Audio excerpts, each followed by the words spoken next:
angang asigi chahi taret surakpadagi mahakonda shariat ki hukam sing asi mahakonda khanghan gadabani amasung mahakonda madubu tawhan gadabani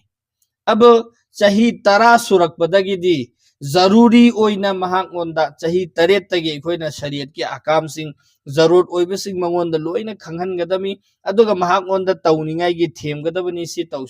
tawina nupi oirasu chahi taret tagi parda gi hukam tawgadami parda taw sisi hangdokpa yade si tawgadami wa ngangbada sigi halatni jo shariat ki ahkam khudingmak tambigadami aduga jab angang sigi chahi tara surakpadagi di mahaki mathakta shariat ki har thabuk khudingmak si tawdaba yade haina lazim oina mahakonda tawhangadami namaz solhangadami nupi oire mahaki parda tawhangadami amasung shariat ki har akam khudingmak loinamak tawhangadami ab sida tawoi yadaba tare adu orsu mahakonda phuraga orsu tawhangadami si Allah gi rasulna so hairam potni chai thammu haina hairam meba aduna aikhoi gi matamda hujikti chatnabi oina tawre kona gyan ta sarakani kona gyan ta sarakanena aigi chasi chahi tara tanatana aigi chasi balik phara aba matungda phawba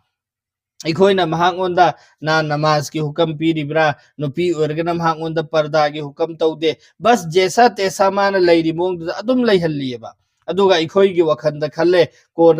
kona chumjarakanena to dosto makhongda linghaudraba makhongda chumhaudraba poto adugi mathakta aikhoina yumbi hapkatluba yaroyeba aikoi yum saba kandadi makhong linghauningai nena makhong si chechal hauningai nena makhadagi tawtharaga paisa mayam ama changhallieba kona aikhoina mathakta hapkatninga asu yaningai gi nena